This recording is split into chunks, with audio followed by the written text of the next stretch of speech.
believe in the existence of extraterrestrials.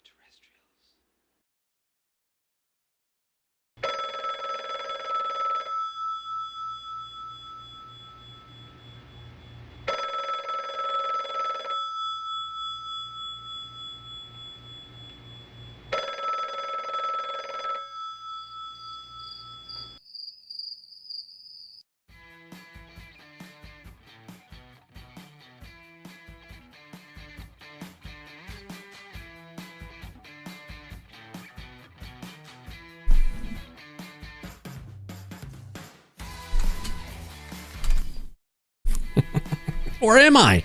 Jesus Christ, where's my camera? Where did Fessler go?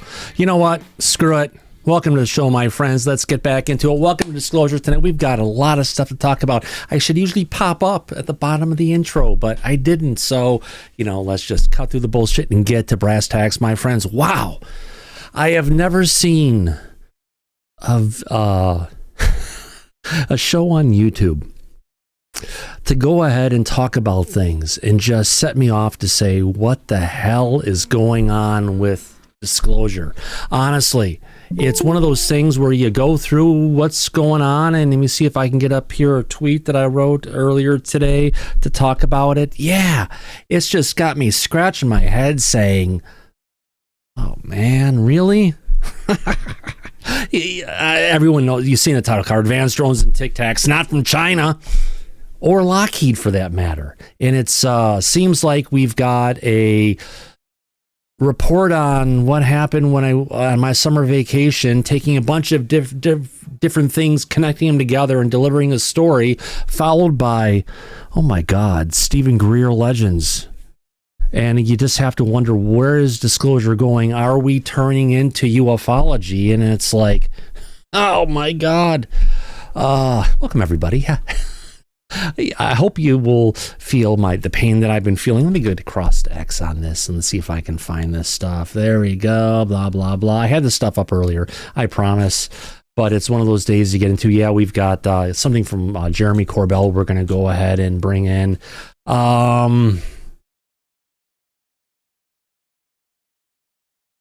Okay. Mike, should we start with your tweet first? Absolutely. All right. And we'll launch off from there. Oh, launch. Okay, so we'll have some fun with this. I promise. Mm-hmm. I really promise. Oh, I know. And thank you for coming out tonight. Thanks for coming to Disclosure tonight. Welcome to my house. Welcome to Disclosure Tonight Studios. We try to do a good job to go ahead and bring you the latest UFO news. Sometimes you do better, sometimes you do worse, but we love all the viewers out there. You're wonderful people. I'd give you a hug and a kiss if I could, but keep your distance. All right, where the hell am I? Let's see if I can find this. Where is it? Desktop. Document solo. This one. Okay, so coming to us from, I'll do it like everybody else does, show the Twitter UI because people want to see that stuff and get it there. All right, so breaking news, or breaking, Chinese drones over U.S. Ross Coulthard explains, coming to us from our own Mike Disclosure. Let's get into this. Ross Coulthard. Hold on. That was yesterday. I put up one today that it ties it all together, that I sent you in DM. You want to start with that one and get into it? Or this one? Start with this one. Okay, I guess let's start with this one and go to that one since we're doing chronologically. Yeah, okay. I thought this was the one I got from your message you sent me. No, today I sent you the new one, but that's okay. We can do what you said. You know what happens when you have a JOB, my friend? I know. You get to look at something here in between there, and it's just like, yeah, and we didn't get to talk that much from after the show to before the show started. No, you're right. But it's fine. But the one from today is current and ties all of what we're talking about together. All right, so let's go to open a new tab. Let's go to Mike Disclosure on X. There we go. Yep, that's it. He follows me and a bunch of people that I know. Let's find this. Okay, so from 6 hours ago, is that it? That's it. Yes, sir. Okay. All right, let's get to this. Breaking. What's really going on with advanced drones, government secrecy, and a whistleblower you haven't heard of? Explain clearly.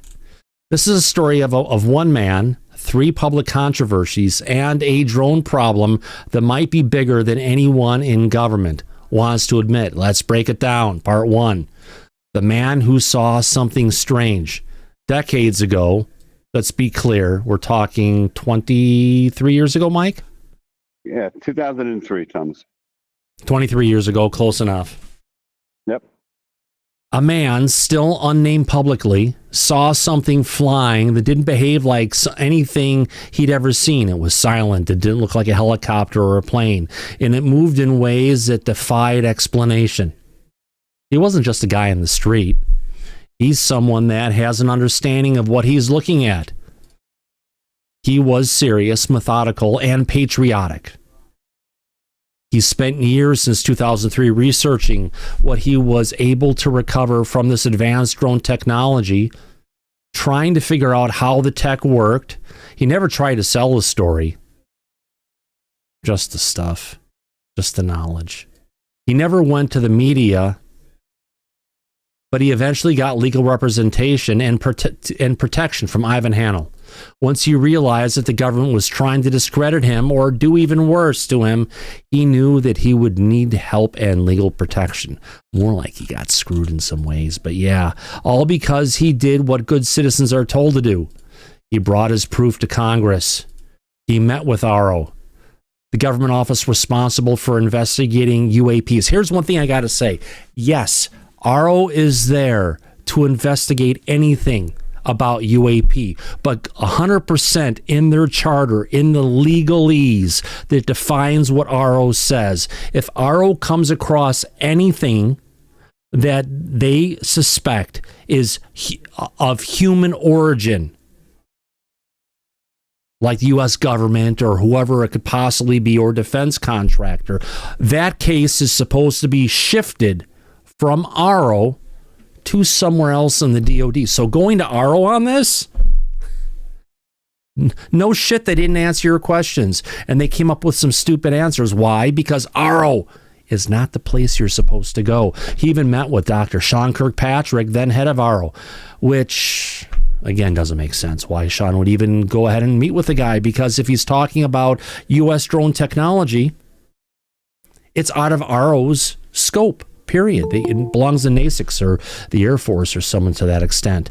But what happened next was shocking, and instead of being thanked or taken seriously, he was labeled unstable, accused of being dangerous, even of extortion for that matter. He was reported to the FBI, who did not find that he committed any crimes, not because he broke the law, he didn't, but because he raised questions that made some people uncomfortable.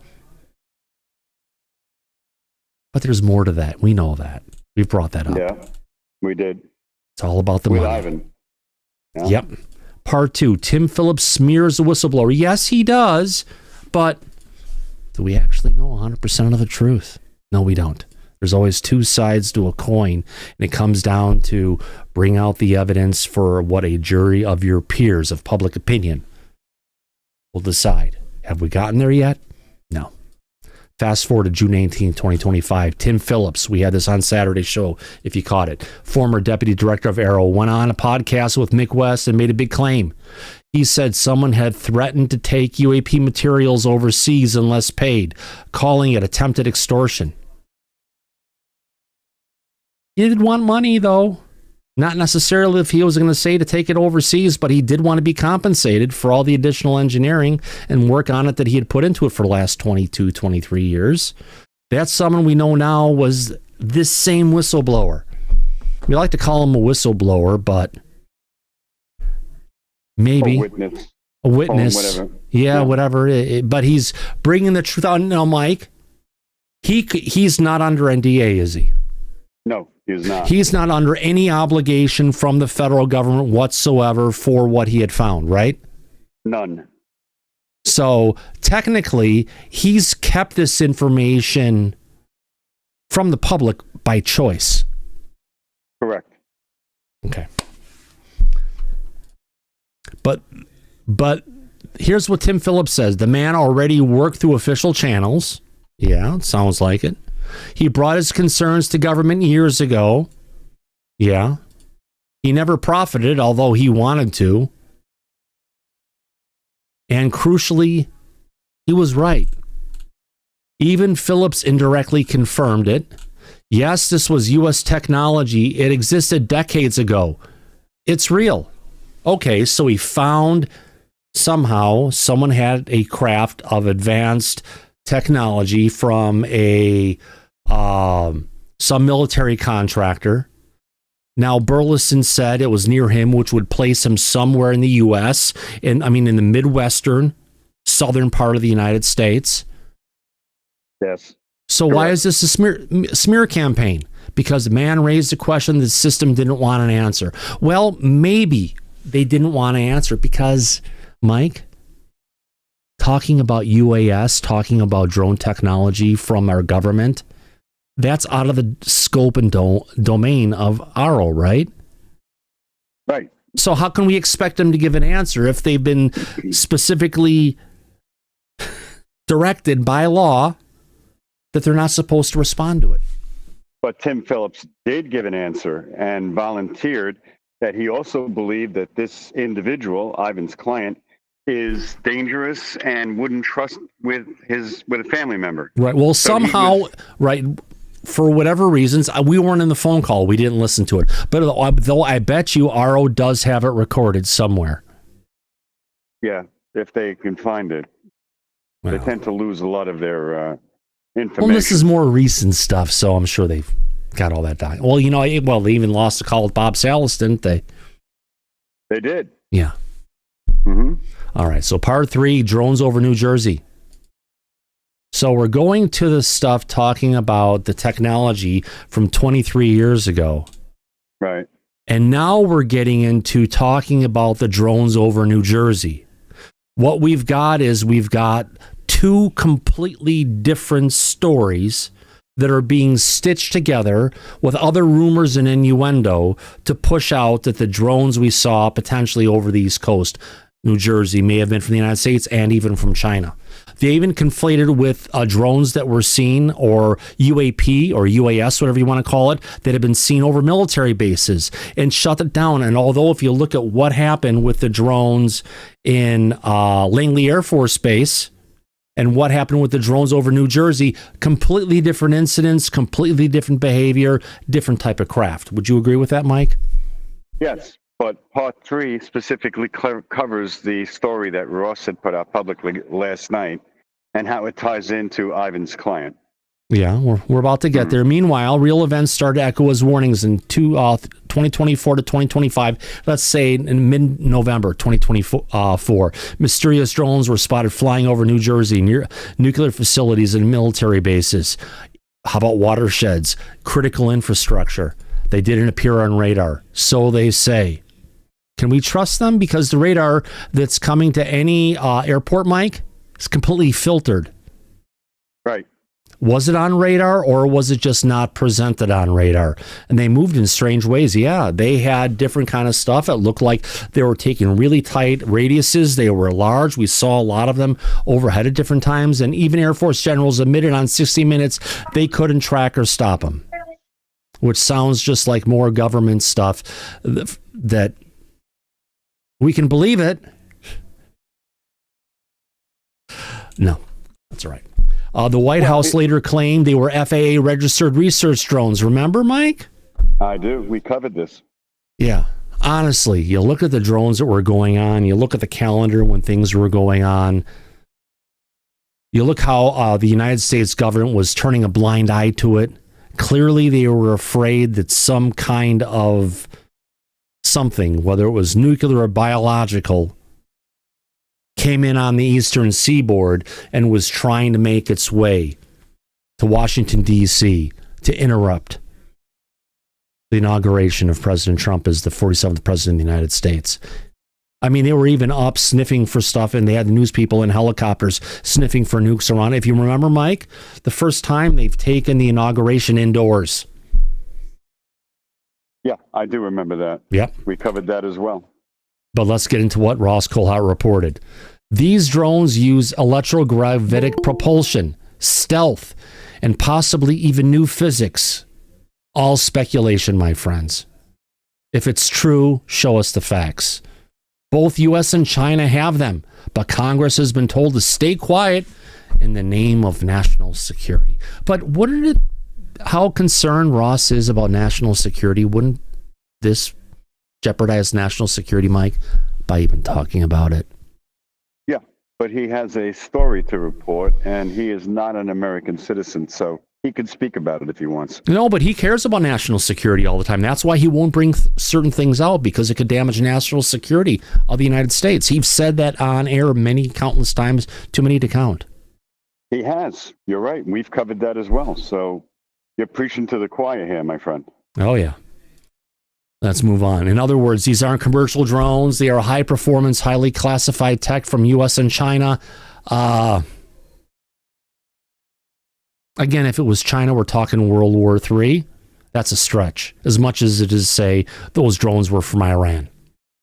That was on the bingo card, too, if you remember, Mike. I do remember that, yeah. And also on the bingo card, the reason those drones were there was because there were a lot of orb sightings happening on the East Coast, and potentially we were putting those drones out there to distract people from something big that was actually going on. Potentially.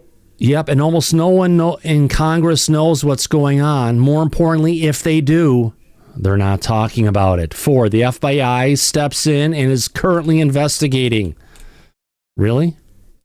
I'd love to see the report on this. They're actively looking into unauthorized drone flights and the potential criminal activity connected to them. They're speaking to people with direct knowledge of these programs. Mike, where is that reporting coming from on that? Is that Ross? Ross was speaking about that directly, but it has also been out on social media. And you and I have talked privately about this, that the FBI are actively investigating any claims of any knowledge of illegal programs or activity. But we haven't heard about stuff. I mean, I haven't heard anything about them investigating the drones. Interesting that they could be, but let's bring them in. Let's see if we can get some truth out of it. Congress, meanwhile, has drafted new legislation too. Now, if they have drafted new legislation, it's going to be part of the the IAA, which is the Intelligence Authorization Act. You have the NDAA, which is the National Defense Authorization Act, and going along with that, there's another document, which is the Intelligence Authorization Act. So part of that, they're going to go ahead and put in standalone legislation to it's not standalone. They're adding the legislation to the IAA to get them funded. Is how they would do it. Well, the way that Ross reported on it, that there is standalone legislation, and he had a copy of it on his desk when he was reporting this last night. So if it's standalone legislation, why hasn't any member of the House or Senate posted it yet? That's a good question. I can't answer that. I wish I could. I've got top secret papers here, but I can't share it with you because it would jeopardize national security. Right. That's what we're dealing with, Mike. Listen, I understand, but he actually had the legislation, the draft of it, that he had in front of him when he was reporting on this last night. Yeah. Hey, Greg, ping Richie, see if he wants to come on. That'd be a good one. Was the whistleblower described? So bypass the Department of Defense, which many believe is stonewalling. Yes, they have been stonewalling us. What the Richie, dude? I don't follow that dude anymore, man. Okay, that's fine. What the whistleblower described years ago now is being taken seriously, not just by the people who initially dismissed him. Part 5. The story behind the scenes. Well, this man, representing by attorney Ivan Hanel, is the same individual connected to Ross Coulthard's drone expose. Need to know 65, Tim Phillips' accusation of extortion, Mike Disclosure's viral thread detailing how this man was smeared, ignored, and then quietly validated. Thomas broke the story with Mike on YouTube, on Disclosure tonight, talking about it on Saturday. This is a coincidence. It's a pattern. One man warned about secret programs. He followed the rules. He tried to help, and the government turned into the problem instead of fixing the real one. I'm not there yet. But part 6, why it matters. If this man is right, and so far everything points to that, including the proof that he has, that we're looking at, a secret U.S. UAS program operating without congressional oversight. Have we talked to any of the people who are of the Gang of Eight to see if they're aware of any of these things that could have been going on 20 years ago? No. Foreign surveillance platforms flying over American military sites and restricted aerospace. Show me the truth. Until you can get some truth to who's actually there, we could blame it on China. But you know what? As Marco Rubio has said in the past, I would rather have it be aliens than in China doing this stuff. Oh, I agree completely with that. Yeah. A failure of accountability at the highest levels of government. Well, we're used to that. Sounds about what government is. And most of the public still hasn't heard a word about it. Well, they have, but a lot of people haven't. It's just been quiet. Greg, you have your hand up, my friend? Quick remark, man. Just, I think if we know their names, then they're not important. The people that we don't know the names of are the most important people behind the scenes. We'll never know their names, I believe. Oh, geez. Yeah. All right, let's move on. Because the system was, I like the other one that was shorter. Because the system was built to keeping it away, Ross Coulthard said the secrecy began under Truman Eisenhower. It was locked under executive orders to avoid congressional leaks, and that secrecy exists today. Yeah, we've been saying this about UFO and disclosure for the longest time. Final thoughts, what happens now? Well, the whistleblower through Ivan Hanel is standing.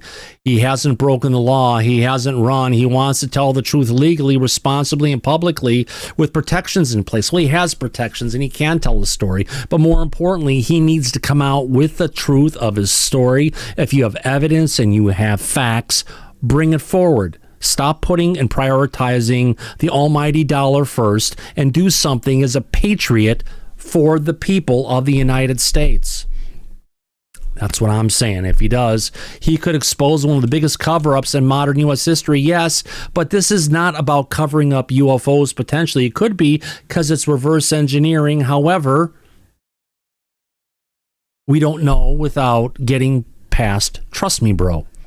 Highly advanced technology flying over American soil, hidden behind red tape, secrecy and fear. That's not just a defense issue, it's a democracy issue. I mean, come on. When we had stuff come out recently, we had even coming from, who was it? Tim Phillips recently had brought ours, and the expose coming out of the Wall Street Journal, the first one. They came out and said, yeah, they were putting out false stories around Area 51 to confuse people about the highly advanced technology flying over American soil. Right. Yeah. And it was hidden behind red tape, secrecy, and fear. But that's not all of it, what's going on. That's a percentage of it. There's a small percentage of it that doesn't align to any human technology. That's where we're kind of at. So this isn't just a defense issue, it's democracy potentially. We all have a right to know what's flying over our heads and who's in control of it. Well, Mike, you got to remember 1947, after a couple weeks after the crash in Roswell, or actually the day after the crash in Roswell, the legislation was introduced. Within 2 weeks, it was signed and ratified by Congress, by the House, by Senate, and the President, and we became the national security state of America. Nothing has changed since then. And since then, if something is flying over our heads, and it's a matter of national security, legally, we do not have a right to know. Not even close. We don't have that right anymore. You think we should, but they took that away in 1947, didn't they? They did, and we pay for it, though, so I believe we do have a right to know. Yeah. So where was I at? So getting back to all the stuff we've kind of talked about here, let me see if I can get to me. Let me get to my replies. Where is that one at? Thomas Fessler, not post. Let me get the replies here. Hey, Cupcake, here you go. All right. First one from Richard Geldrich. Love you, Richard, for the stuff that you do. There's only two people. There's only one person I replied to twice today was Richard on Mike's tweets. First of all, somebody really wants us to believe the mystery drones were Iranian and now Chinese. The narratives never stop. And my reply is those were on the bingo cards starting in mid-November. I didn't believe it then, and I wouldn't consider it now. Sounds like UFO drought delusions. The next reply I had coming into Richard Geldrich, who said, The UAP space is an echo chamber and near totally ungrounded in geopolitical, technological, and military realities. And what do I say? This will get a little bit thicker here.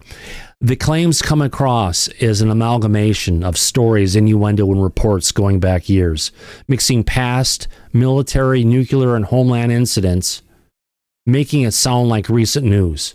China drones over New Jersey? Like I said before, that was on the bingo card. If so, we're talking grounds for World War III.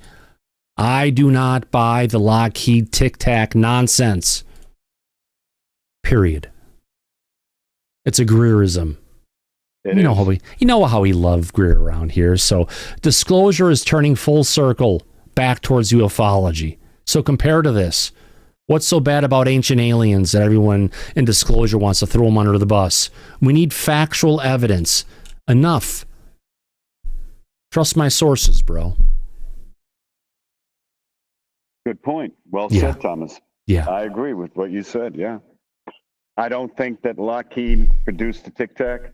The information that was derived from that encounter in 2004, which you have personal knowledge of, defies any known physics then or now. So yeah, you're right. It's obviously something. I mean, honestly, if we had the Tic Tac, right, with its electrogravitics and everything that go along with it to make it do what it does, and back in 2004, right, that we had over 100 of them in orbit, high orbit, 80,000 feet, whatever it is, and they popped down in groups and sorties, and they all came together, kept on going to that underwater location. Yeah, that's over 100. 11 years ago. You know how many we would have right now? Forget it.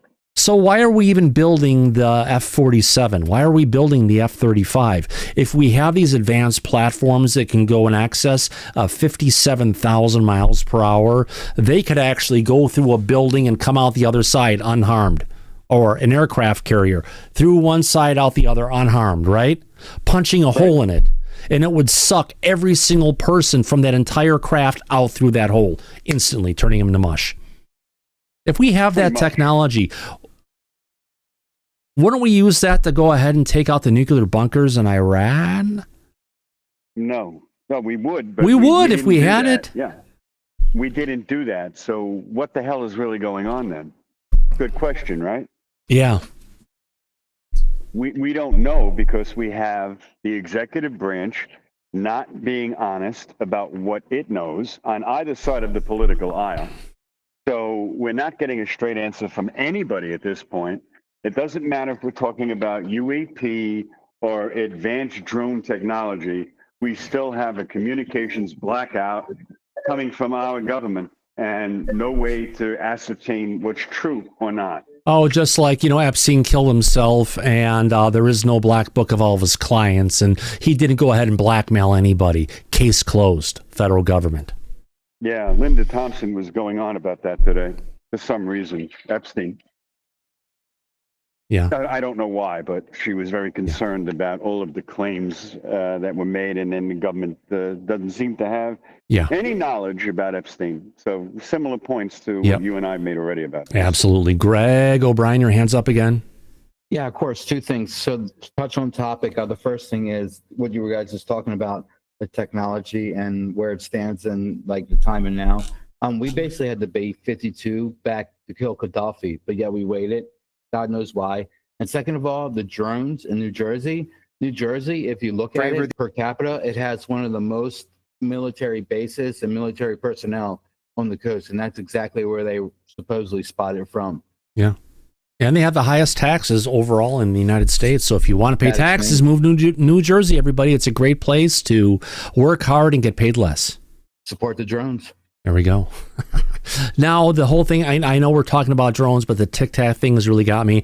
There's a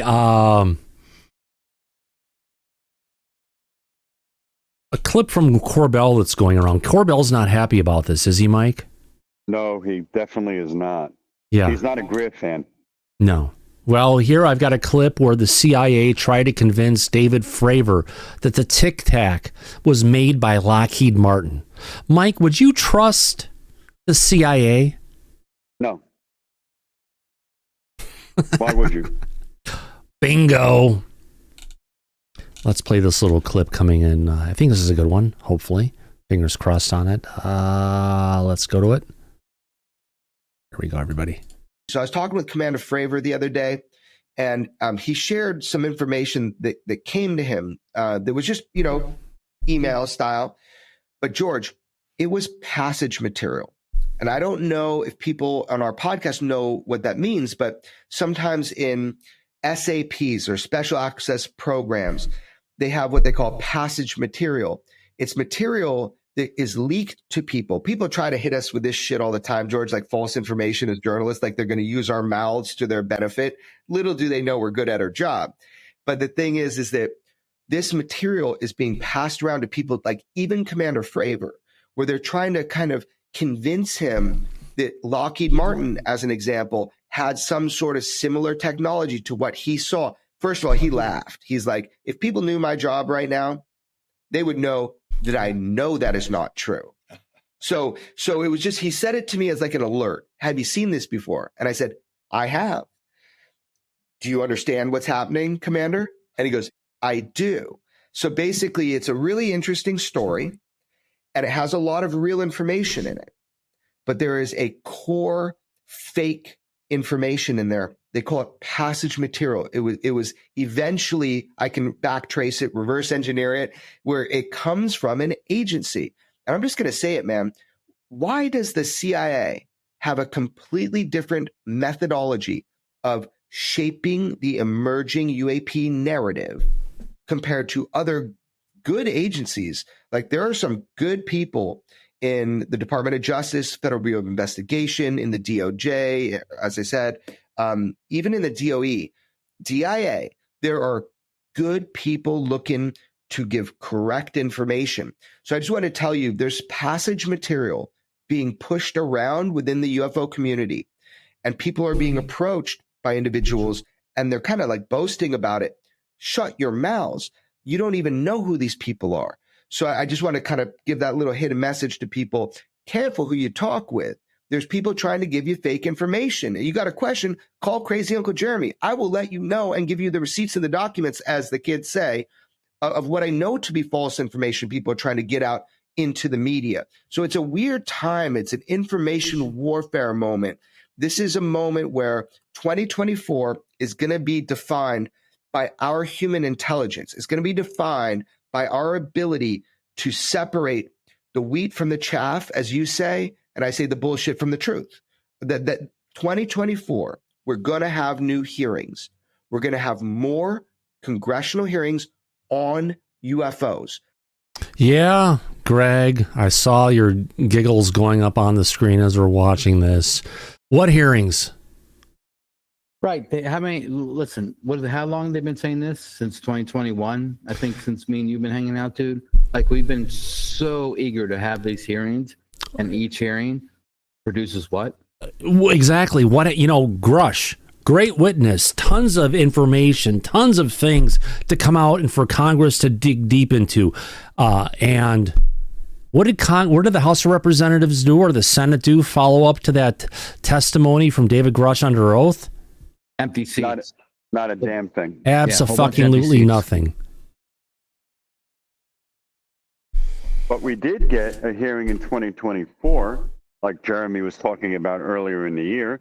That was on November 13th of 2024 with Lou and Gallaudet and Mike Gold and Michael Schellenberger.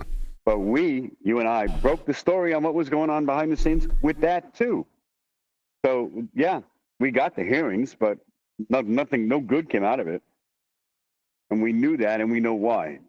Because they're covering it up. And that includes Congress, not just the executive branch. They're working hand in hand. They use extortion, leverage, and patriotism to get Congress to not really dig. So I was talking with Commander Fravor the other day. Yeah. Sorry about that. That's all right. Yeah, it's one of those things you got to bring up, Mike, and I have to go ahead and point myself out on this one. When's the last time you've seen me so passionate or pissed off about something we're talking about? Oh, it's been a while. Oh, it's been a long time, and this was just a double header, and it's just like... Well, it's a double header because it directly involves you, me, and the show. We were the ones that broke this story initially with Ivan Hanel. Yeah. And put it out there, and now Ross is involved, and the claims that he was tying in that seem like they're coming from Greer would cause a lot of frustration. I would say, on my behalf, pulling a pun on this, based on what we've heard from Ross and his recent statements, he needs a reality check. Yeah, that's pun intended. Yeah, pun intended. Yeah. All right. So I've got Need to Know, or media partner with Need to Know. We've got him. I think we have got him tagged in here about 9 minutes into his stuff. And this is where they want to start talking about the electrogravitics. Right. And there's also there's clips we can play of Bryce Zabel pushing back against some of the claims that Ross has been making. Well, we've got the part clipped up here. We're going to go ahead and play it. I think this is the same place I had it before, but I accidentally, before I started the show, I quitting out the applications and quit out QuickTime, that I had it perfectly pinned to it. So perfect. Let's play it. While you were going ahead and debating with metal, and I was trying to cover for that, I had to go ahead, and hello, Martin. I had to go ahead and take the volume and turn it down so I could focus on trying to find it. So, perfect. Yeah. Go ahead and get this here. Oh, it's really good. Where is it at? Let's get to it. I just have to ask the first question. Where can I get a camera where only the front of my face is in focus, but the rest of my body is not?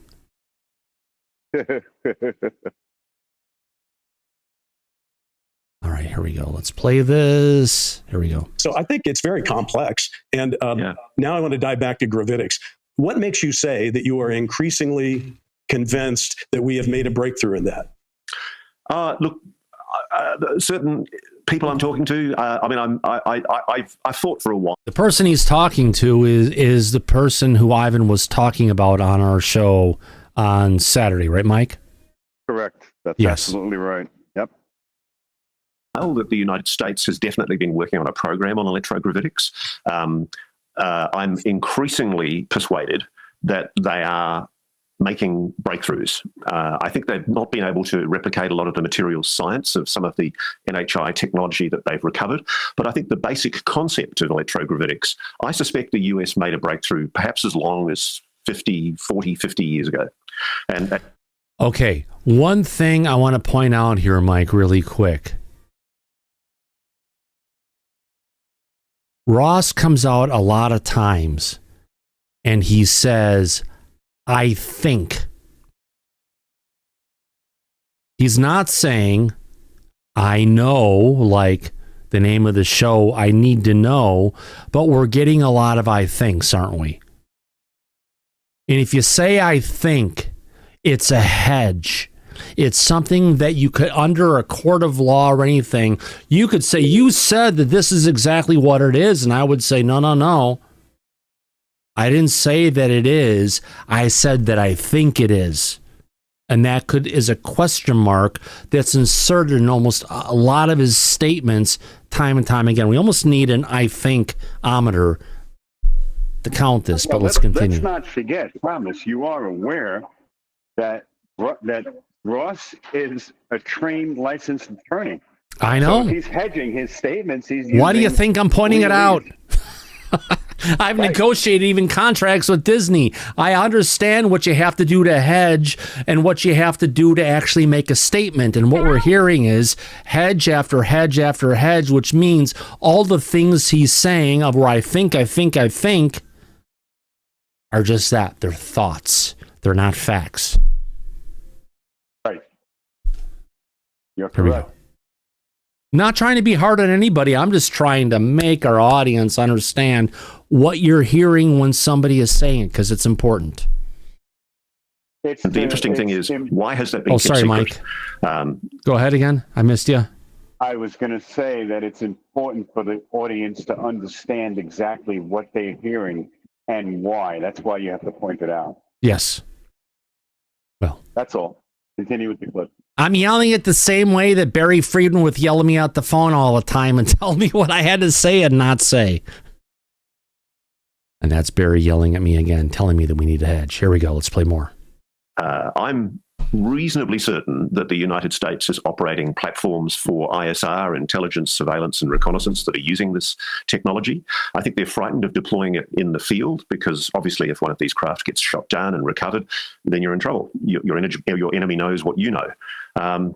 The other thing that people are getting in my ear about, and I'm sorry, I can't obviously identify sources, but the other thing that people are getting in my ear about is there's a strategic mistake being made by the United States right now. And people are literally pleading with me as a journalist to bring this to public attention, which is that, yes, we've achieved breakthroughs, but our enemies, our potential foreign adversaries, China particularly, and Russia, are as well.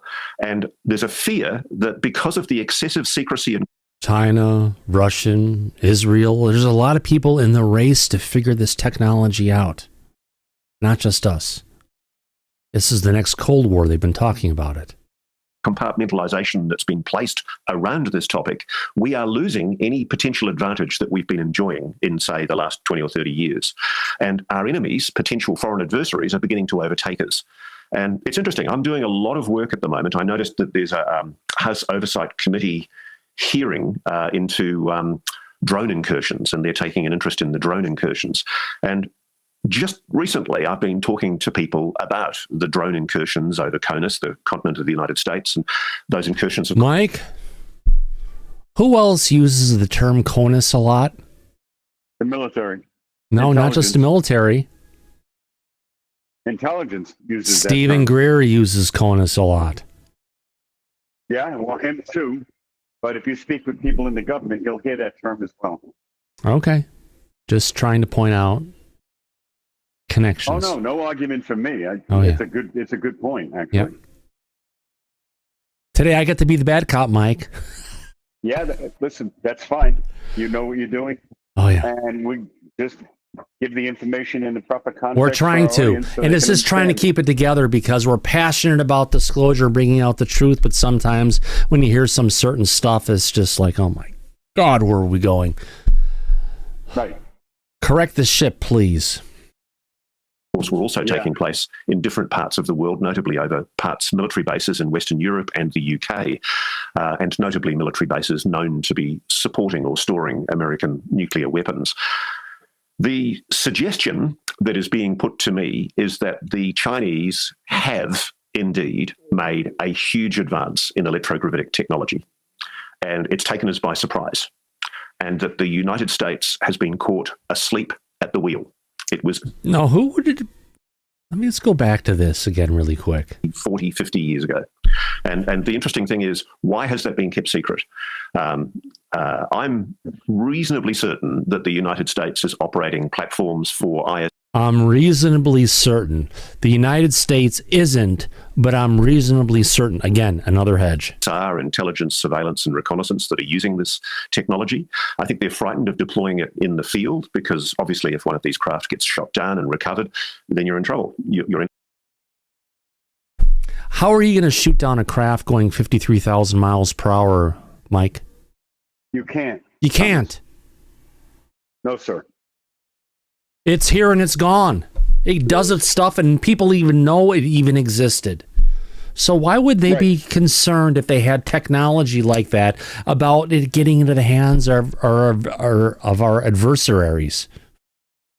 Adversaries, right. Yeah, adversaries, yeah. It's like process or project. Yes, sir. Greg O'Brien, your hands up. Yeah, if you have something of that degree, you don't even need weapon support. All you need to do is just show up and it can frighten anybody.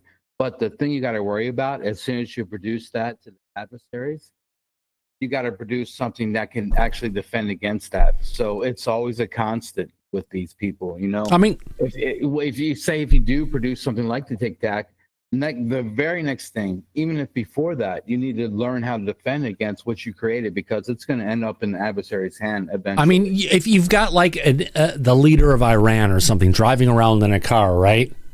You could have something at 54,000 miles an hour go boom and get out of there and just flatten the hell out of it, and no one would know what happened. Well, I mean, yeah, of course. I mean, there's always that, but I'm just saying, like, I saw the B-52 fly over. It looks like the 4th of July Dude, that thing wigged me the fuck out. Like, I don't even think I need to. I like these better.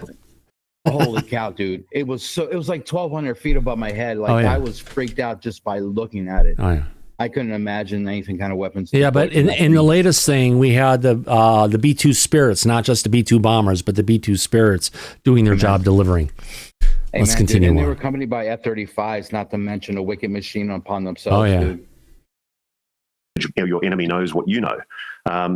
The other thing that people are getting in my ear about, and I'm sorry, I can't obviously identify sources, but the other thing that people are getting in my ear about is there's a strategic mistake being made by the United States right now. And people are literally pleading with me as a journalist to bring this to public attention, which is that, yes, we've achieved breakthroughs, but our enemies, our potential foreign adversaries, China particularly, and Russia, are as well.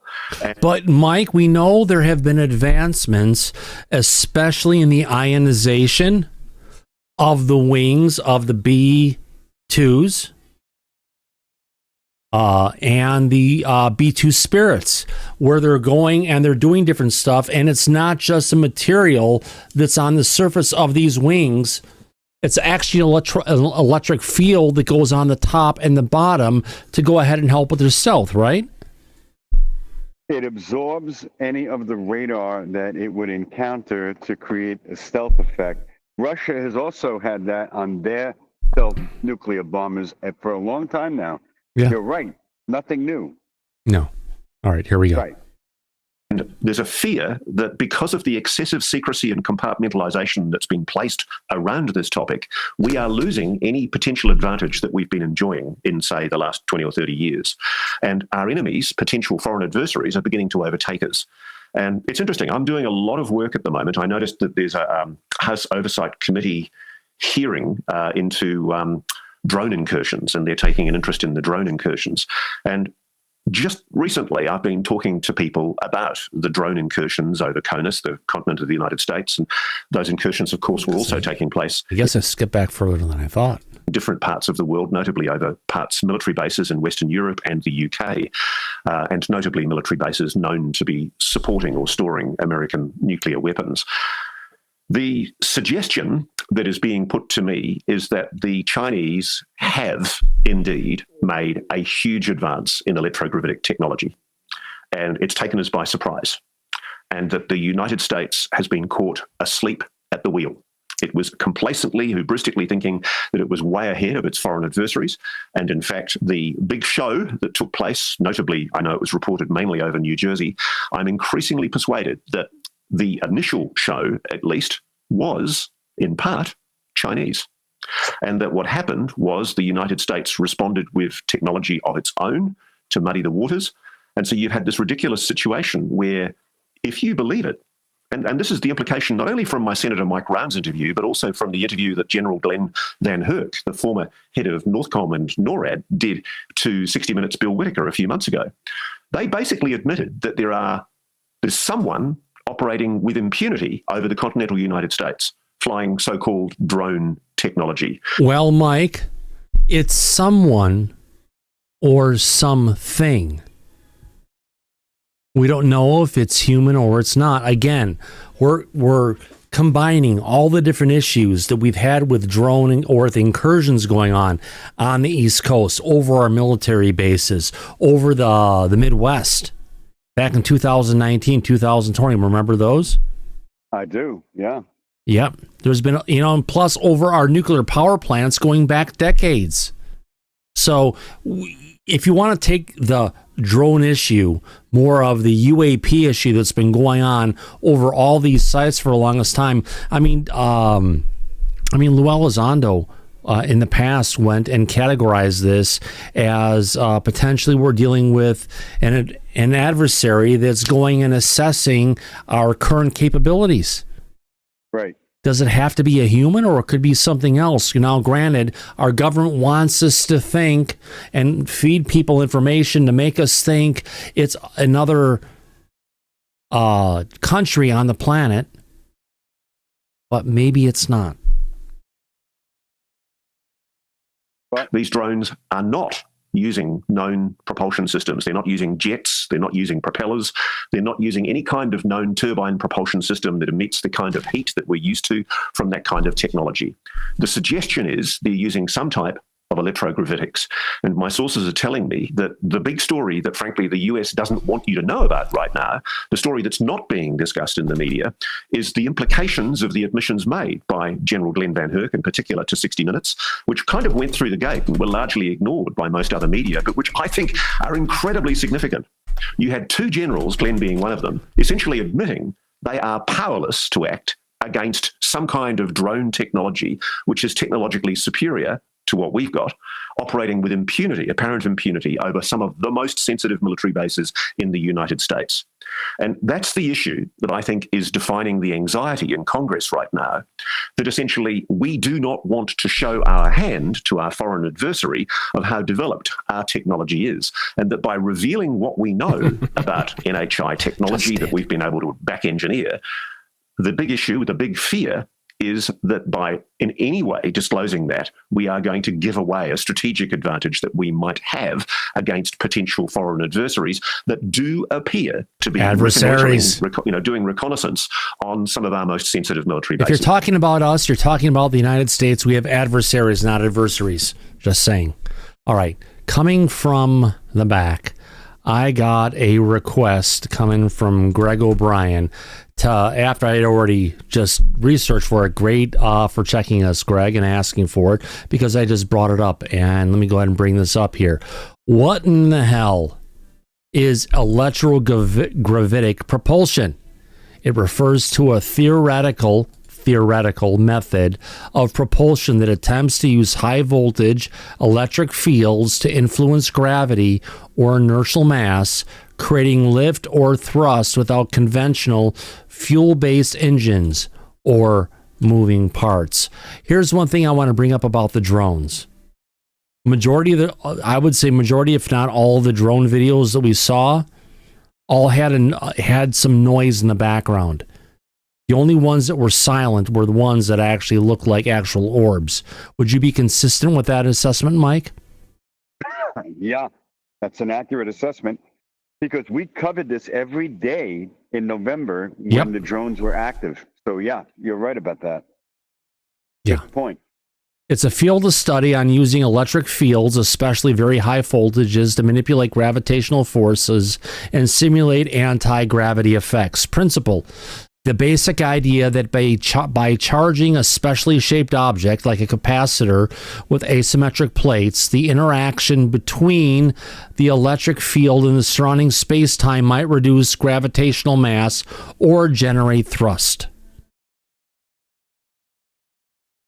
So I would love to see examples we would have seen in the drones that we saw that were going on the East Coast, especially New Jersey, that demonstrated anything that would say that they're based on electrogravitic propulsion. Does that answer your question, Greg? Greg? The mute button is on, Greg. Yeah, buddy. Yeah, of course, man. Thank you for looking it up, buddy. I think that deserved an explanation. I mean, he kept mentioning that, right? Yes. So it's a theory that they haven't proven yet, at least in public. Like that, I think it's that, and like spinning mercury, I heard a lot of, like, the mercury down the pyramids, the so on and so forth. Gotcha. Yeah, that's great. Thank you, sir. Appreciate it. Absolutely. Let's get back to this. Here we go, everybody. So there's my point, mate. Wow. So if you're listening or watching this, I need a little empathy here. This is what it's like to get in the ring with Ross Coulthard. I mean, that is the most information-dense answer that you could possibly imagine. There's so many things to unpack there, Ross. So I'm going to go back to the beginning, and then we'll catch up with drones, because that one I find to be fascinating as well. But what you're basically saying, and I think, and I'd love to see if that is what you're saying, is, okay, if we and China and Russia have all been in a hell-bent for leather development race to sort of take some kind of anomalous or exotic technology and build it for ourselves, and it involves electrogravitics, etc., the question really comes, why haven't we seen it in combat? I mean, if you've built it, virtually every other thing that we've ever built ends up in combat. I mean, if you build it, you use it. If you build the nuclear weapon, you use it. If you build a plane, you use it. How do you know right? we haven't? Well, we don't, except that what we're really saying, though, if you think about what is being used that we know about in combat, it means that there's been decades where the three big powers, the big three, if you will, have had technology at their disposal that they have sat on, all three of them, for decades. That just flies in the face of convention in so many ways, and it leaves me just pondering. I'm not saying it's impossible, but you certainly look at Russia and Ukraine and you say, okay, they're not exactly having the best time of it there, and they could use some advanced weapons being deployed. What's your take on that? Well, you might notice I emphasize China. I mean, I think Right. China is what is exercising the mind of the US right now. And the sources are telling me that the drone incursions over the continental United States, a large part of that originally was Chinese. And Why would they do it, though? Why would China put a bunch of their advanced technology in the skies over New Jersey? That would be World War III, and it just doesn't make sense. Not at all. And I don't care what Ross is going to get into.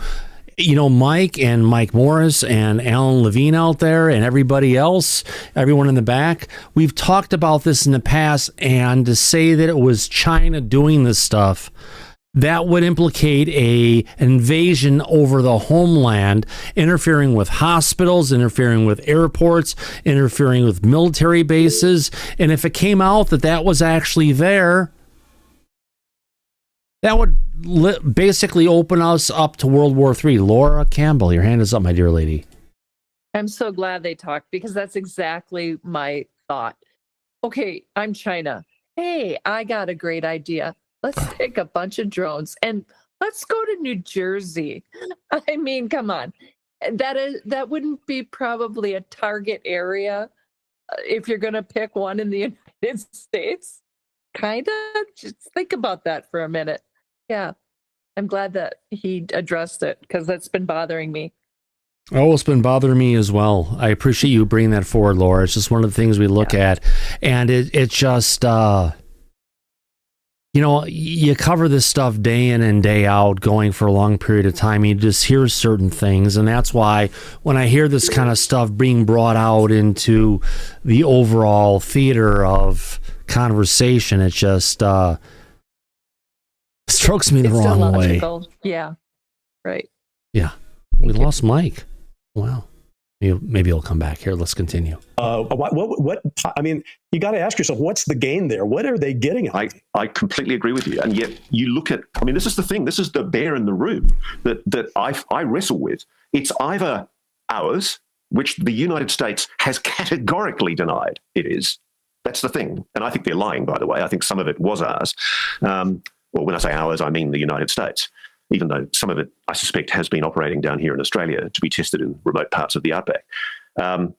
It's either ours, which, of course, there's been a formal denial about.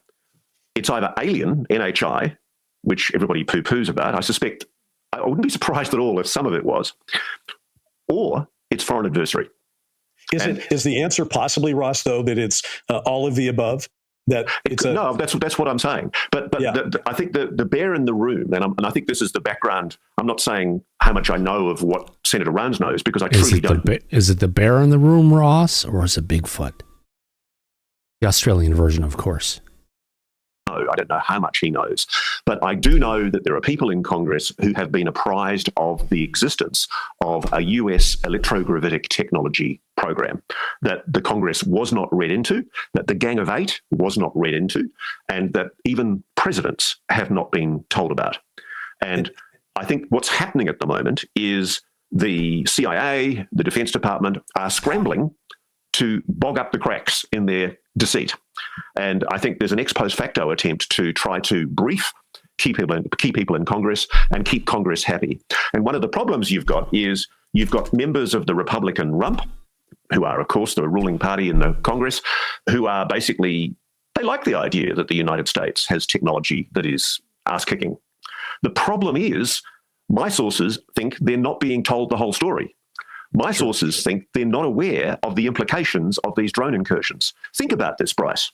We had for months someone operating with apparent impunity over the continental United States, and we have the President of the United States through his spokesperson, saying that it was FAA authorized research drones, which is a big steaming pile of dog turd bullshit. These were That's no a way. term, by the way, I point that out. It's just an absolute bullshit. The thing that I find incredible is the media just lamely accepts this. And then you have this bullshit Wall Street Journal series that comes out, which tries to placate any suggestion of UFOs. I see a distinct pattern here of deliberate disinformation to try and steer the public away from the implications of what we're talking about here. And this is really serious. This is a make or break issue for the United States. A pattern. Yeah, and it's disinformation that's coming through and it's getting reported maybe through Ross, unfortunately. It's just... Maybe.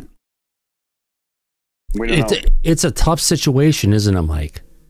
It really is. And it's hard to know what's true and what isn't, because like we were talking about before the show, if somebody is going to make a claim of any kind, they at the very least need to back it up with some actual proof, not just he said, she said, or trust me, bro. Yeah. And as of yet, we still haven't seen any of that. Yeah. But that might be changing soon, according to Ivan.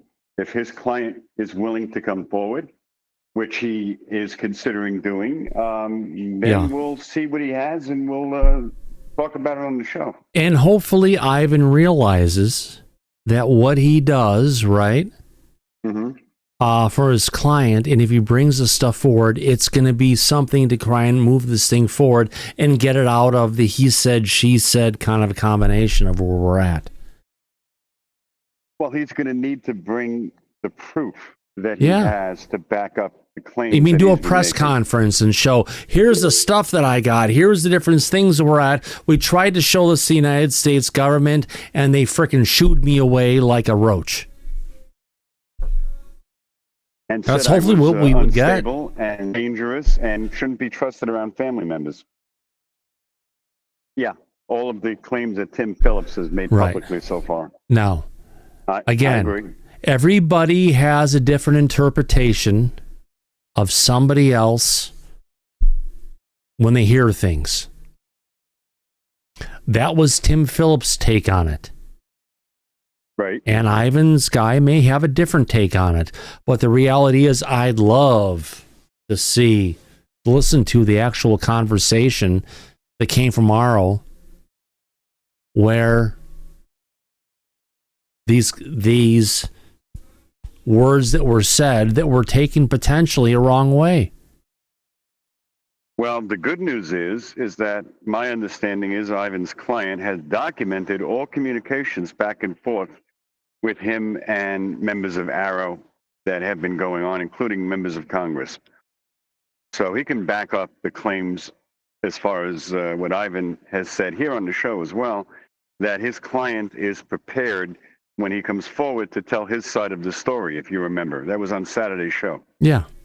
We loved, I mean, the community itself, no matter where it comes from, would love to hear directly from that individual. More importantly, not just hear the story, but to see the evidence that backs up what's being said. Because I think that's what we need at this point, honestly. Oh, I agree with you completely. And I have been appealing to Ivan's client, both publicly and privately, to come forward and tell his story. Yeah.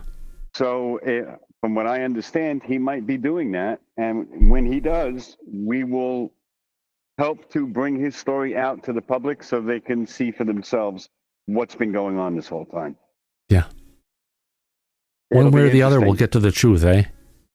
Absolutely.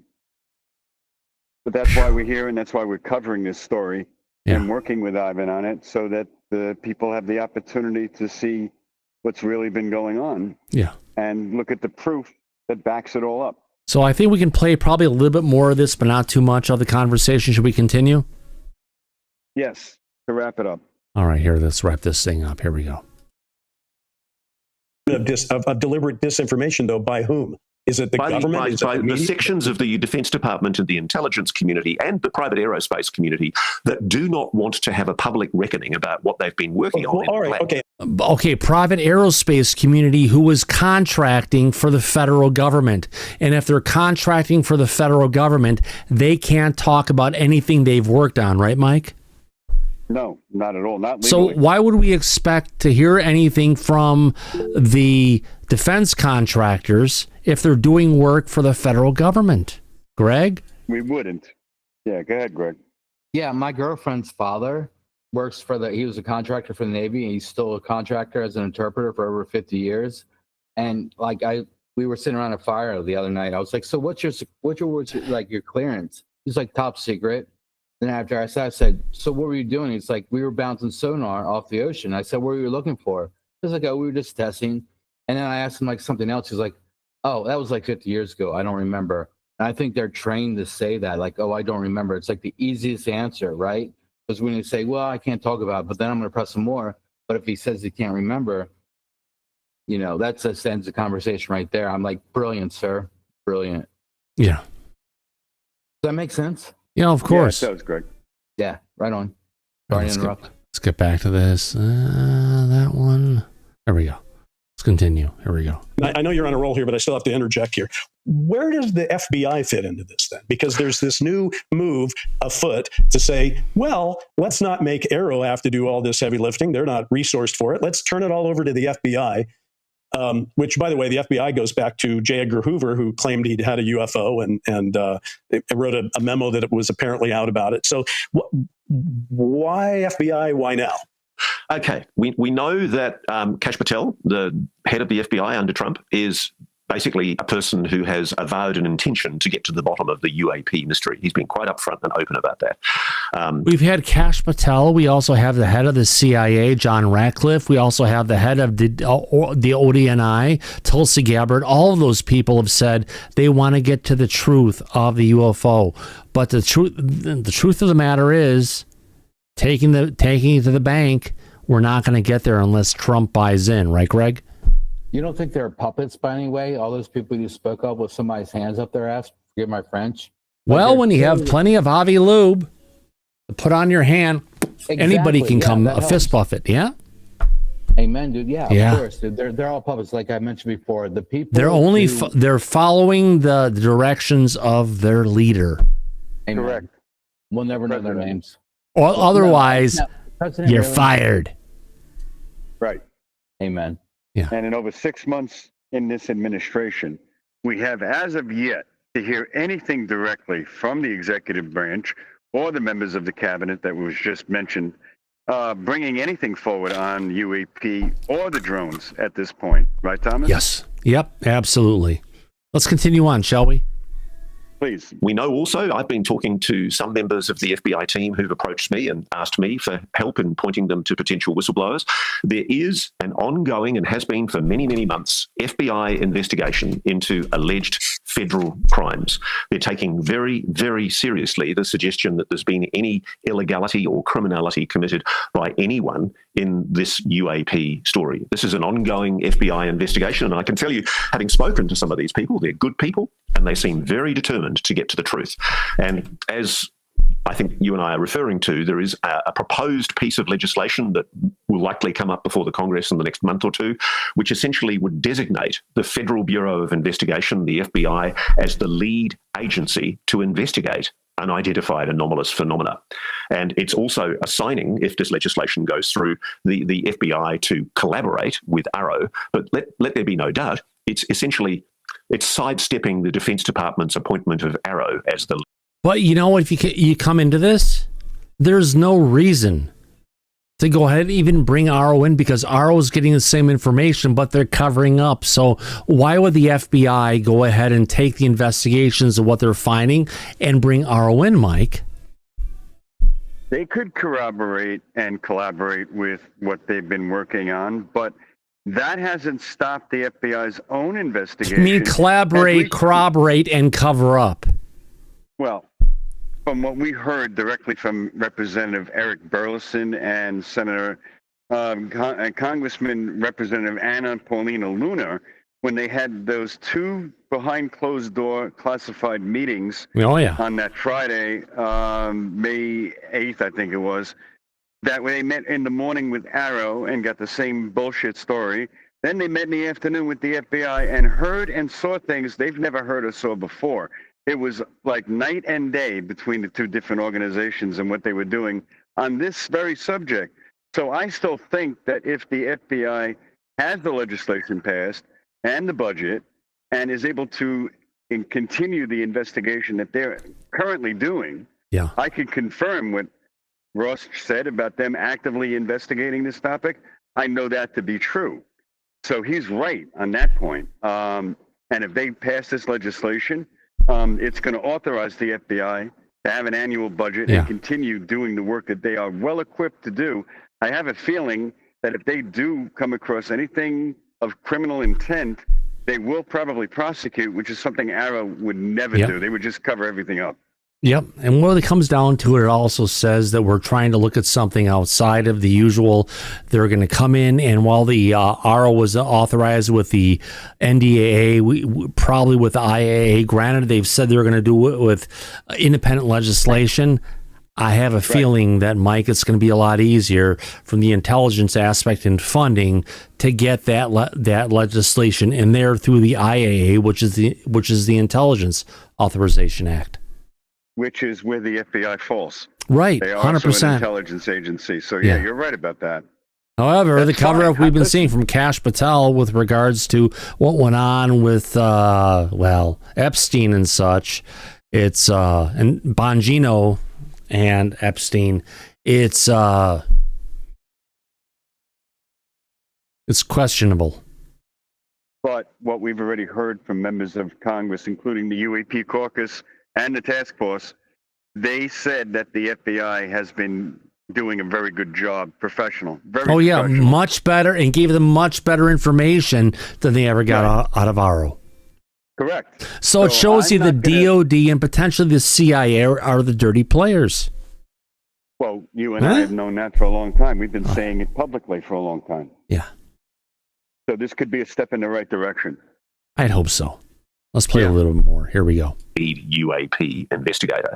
And what it is, if it's passed, it would be a reflection by the Congress of a determination to get to the truth, notwithstanding the overt deceit and disinformation by previous representatives of ARO in their dealings both with the Congress and Kirkpatrick, with the public. you mean? And in fact, in the draft legislation that I've got here on my desk, it makes the point that the ODNI, the Office of Director of National Intelligence, when it concluded in 2021 that UAPs clearly posed a flight safety issue and may pose a challenge to US national security, it actually pointedly states, Mike, where do you think this draft legislation is coming from? Is it coming from members, or potentially is it coming from our friends at the UAPDF? This is coming from members of Congress, is my understanding. Okay. Which is a good thing, I think, because they'll actually be able to get it passed. I'd hope so. Let's find out. It could only resolve one of the 144 incidents of UAPs studied in that ODNI report. And it also underlines in its findings that in subsequent assessments concerning UAPs delivered to Congress, the Department of Defense has similarly proven unable to resolve all such anomalies, with the fiscal year 24 annual report on UAPs reporting 757 incidents of UAPs, of which 4... Blah, blah, blah. Get to it.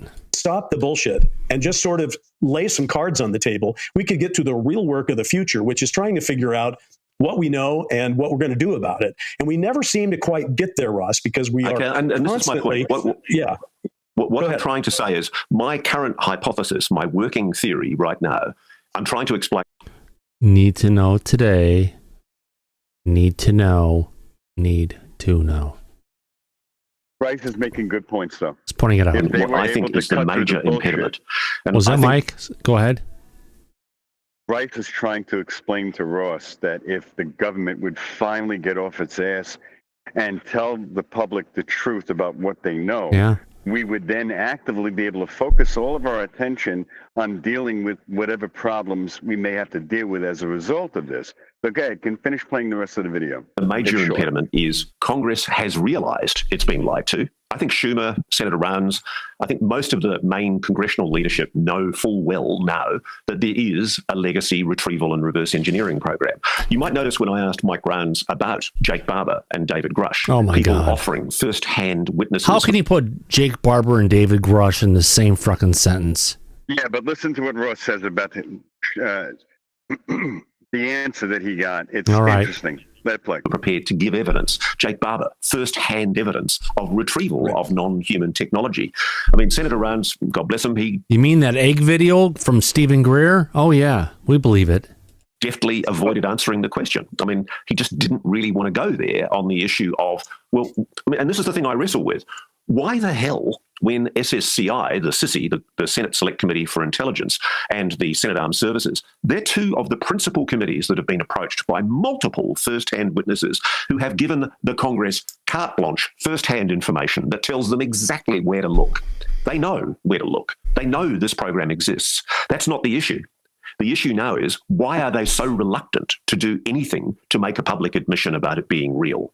And I think at the heart of it is they're wrestling with the argument that's coming back to them from the people in the national security state who are the gatekeepers. And the gatekeepers are saying, if you do this, you're going to throw the baby away with the bathwater. You know, we've developed technology. We have a great advantage over our rivals. And my sources are telling me that's bullshit. That's rubbish. That in fact, what the drones incursions show is an adversary, a potential foreign adversary, was on the admission of two senior generals who spoke to 60 Minutes. But the question is, Mike, I don't trust his sources. Not in a fucking heartbeat. Right, but listen to the point he's making. I'm listening to his point, but he's making points on stuff regarding his sources and what they're telling him. How many sources does he have? How deep does it go into it? He's got sources for his sources, for that matter. And it's just...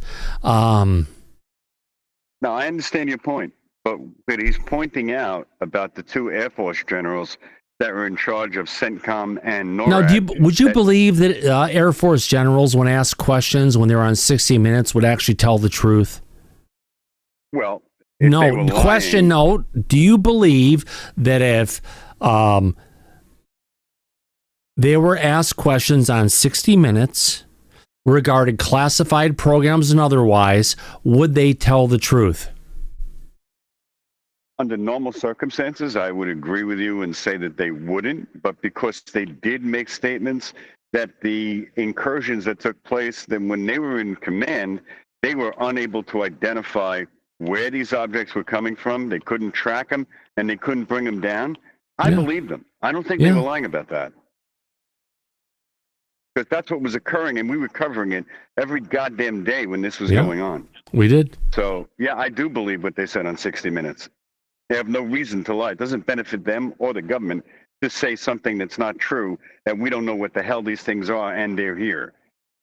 So right, which takes it out of the sphere of something from the United States or China or Iran or Russia and puts it in the theater of a non-human intelligence. But they're doing everything they can to take it out of the theater to blame it on something else. Which would kind of make sense if they want to use a prosaic answer for where this is originating from. It would cause less panic to the public. Oh, they're always worried about panic. Fuck panic at this point. That's been the excuse since the 40s. Yeah, I know, but for good reason. The public does sometimes overreact. Oh, they'll get used to it. They'll get used to it. Right. Yeah. If the truth comes out. Let's play a little bit more and then we'll conclude on this. Here we go. Able to operate over our most sensitive military bases with absolute impunity. Why has the White House conspired in a cover-up to describe these as FAA-authorized research drones? It's such a patent... But bullshit. I have to call this out. They're talking about the incidents, or Ross is talking about the incidents that happened at Langley, right?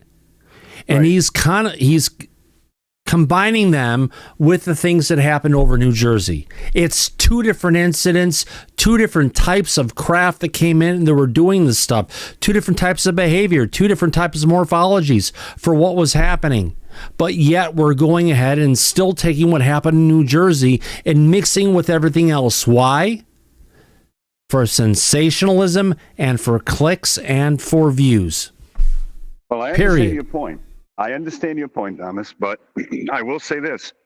He's correct when he says that as far as the drones over New Jersey, the answer that we got out of the White House was a bullshit answer. Yeah, That's it was true. a bullshit answer, but we've gotten bullshit answers, Mike, about any of the drones that have gone on. The drones that have hit Langley, we got bullshit answers on. The drones that we saw over the Midwest, the upper Midwest that happened in 2019, it was brushed over. There's a lot of instances where we've had these things going over there, or nuclear power plants and everything else, and you just can't lump them together because it's different types of incursions that have happened, different types of visual anomalies that have gone with it, and you just can't throw them in the same bucket because it doesn't go. Yes, Dusty Gee, we got to sell books. Is that what it's going to? Need to know too? I hope not.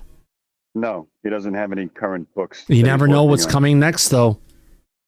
Well, so far, nothing has been announced. Yeah.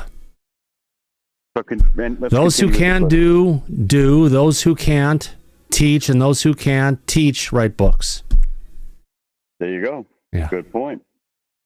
Ridiculous story, then I think what's happened is there's been a huge national security caveat come down on this, basically because they just don't want to admit that they've been caught napping.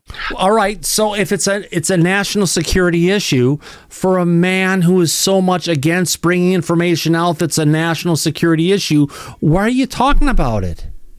Why are you talking about some things and not about others? It just doesn't make sense. Because he has spoken with Ivan's client, and he is taking that information and bringing it out with this He's story. taking that information about something that happened 23 years ago and building up all the other pieces of what's been going on recently and presenting it as a new package to people to believe. No, I understand, and I could see the points that you're making and how they apply. So, yeah, it's good points. Yeah. But let's wrap up the video. And Well, I think we've got it wrapped up here. Michael Sokoloff, you have your hand up, my friend? Yeah. If there's going to be a breakthrough in reverse technology, it's my belief that you would also have to have a breakthrough in physics. Right. And nobody is really, I don't hear a lot of talk about the physics of UFOs.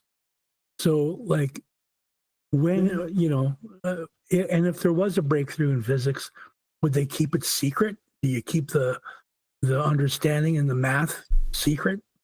Yes. But if you remember, Michael, we had Gene Sticko, whose father-in-law was doing actual reverse engineering over in the old Soviet Union in Russia, and his documents had come out publicly in the book that Gene had brought out for everybody, and was on the show talking about it. The math, the physics, the documents, it's all there. And it's readily accessible for anybody that wants to go to the website and look for themselves. So, yeah, we know it exists. We know that these governments have been working on it, but no, they've been trying to keep it secret the whole time. So what was the breakthrough in physics? Oh, from what the documents are in Gene's book, there seems to be a lot of breakthroughs. There's proposed breakthrough in physics, but nothing that's been proven, Michael. If that answers your question, I'll be right back, Mike. Yeah, that does. Mm-hmm. But we could see that they were doing the work, and we could see that a lot of the work that was being done ties directly into what we've observed of these UAP craft over decades. It seems to explain it exactly what we've been seeing and how they would be able to do that.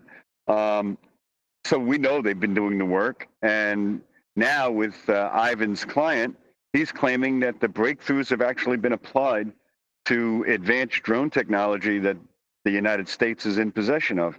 And then Tim Phillips actually confirmed that publicly, that yes, we do have technology like this. So it seems that a lot of the pieces of the puzzle have been coming out publicly more and more, Michael. Does that answer your question? Yeah. And I still think that there should be more research on where that is going. Well, we also have members of the scientific community who are working privately to do this work and try to uncover these breakthroughs and bring them out publicly. We've had them on the show. Thomas and I have talked about them at length on the show and the work that they're doing. And now they're also using the documents that Gene had brought out publicly from his book and are looking into potential breakthroughs from that. But the problem is, like Thomas pointed out, you have to do extensive amount of research, experimentation, which takes time and money before you can show to the public proof that's undeniable. And they're doing the work. That research money isn't coming in at all, is it? That research money is coming from private investors who are looking to achieve real scientific breakthroughs from the work that are being done in the scientific community by some of the scientists that Thomas and I know and work with on this subject. And if they do achieve breakthroughs, they're going to make them commercially available so that everybody benefits from it and they stand to make a profit. I understand the motivation for it. I mean, you know, nothing is for free. And if the government isn't going to release this information, then privately, they can't stop them from doing that. I think the saying is money for nothing and the chicks are free. There you go. Oh, yeah. Good song, by the way. But I want my MTV. Oh, hell yeah. Oh, yeah. So, yeah, that's where we're at with all of this. It's interesting. This is information that we're going to have to see where it all goes. If the FBI, which is already working on investigating this, like Bruce pointed out, they're currently involved in that, which I'm aware of. I could tell you that if they start to eventually prosecute some of the people who have been criminally keeping this a secret, that'll be the first step in having this break and come out publicly. And if there's any breakthroughs that come from information and work that's being done on this, even if the government does not want that to be the case publicly, we'll start to see it come out like we've been. Oh, yeah. So we're living in interesting times right now. And Thomas and I are covering this every step of the way. So wherever it goes, the audience will be there, Mike. Be the first to know. Oh, hell yeah. Oh, yeah. And that's why if stuff comes out we don't align with, like today, we'll call it out because we need to. We're not going to sit behind a veil of, oh my God, we might upset this person or that person. The truth, when it comes down to dealing with disclosure and where we're at, that's why we have Disclosure tonight, to talk about the things, to bring out the stuff we agree with and sometimes what we don't agree with. And the reasons why we don't agree with it. Exactly. Yeah. So that the public could have a better understanding of some of the things that they may not be aware of. It's why you and I act as a guide to put them on and keep them on the right path. I agree. Absolutely, my friend. But as you and I know, sometimes it's also a thankless job, Thomas. Oh, God. Yeah, you get people to subscribe, people that don't subscribe, and the whole thing that goes along with it. You know what, Mike? Either way, we're here time in and time out to go ahead and bring out the truth as much as we can. We do. And we're dealing with these people privately on our own time behind the scenes so we could bring them out publicly. We, that first post after the episode that Ross put out last night, I posted that at 4 a.m. my time. So you and I are, even though we have regular lives and responsibilities, we're putting in due diligence and putting the time in to make sure that the public is aware of everything that's going on and the truth. We tell it like it is and tell them when something is not quite right, like we did earlier tonight. Yeah. Thank you very much, Liz W. Oh, where's that at? Let me bring that up, turn that off. So many confusing reports. Thank you for making the muddy waters a bit more clear. Daryl, thanks, Thomas and Mike. Yeah, we're trying to do our best we can to bring out the truth on this. Whether it's as upsetting as it can be, we'll be here to go ahead and call it out. Right. because we're like the guardrail for the audience of what they need to avoid or what they need to pay attention I think to. we're one of the first shows out there when we had the new legislation coming out where you've been telling people, hold off, don't get freaking excited about it. What they're going to give you is it may not pass, or when it gets to the point, it's not going to get there. And we have to deal in a reality, not just this fantasy of what a lot of people think it could be.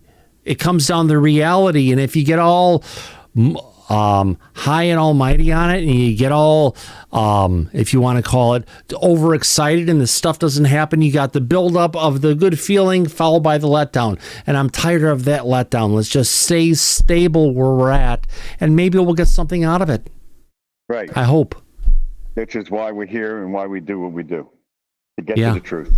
Absolutely. Oh, I'm with you, my friend. Oh. So it's been a great show, and I've been up since 2:30 this morning. Oh, listen, we covered a lot tonight. I know.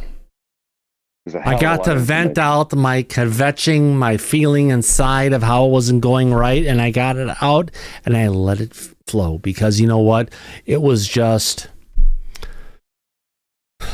Oh, God, I think we've got a sound effect to go ahead and call this out. Where is it at? Oh, a bullshit artist. Yeah. But then again, it almost feels like we're listening to... We ain't found shit. Yeah. Thank you, Brendan. And thank you, David. Appreciate it. And we've had a great audience out here today. Over 400 people watching the show live at one time. Going ahead and bringing out the overall,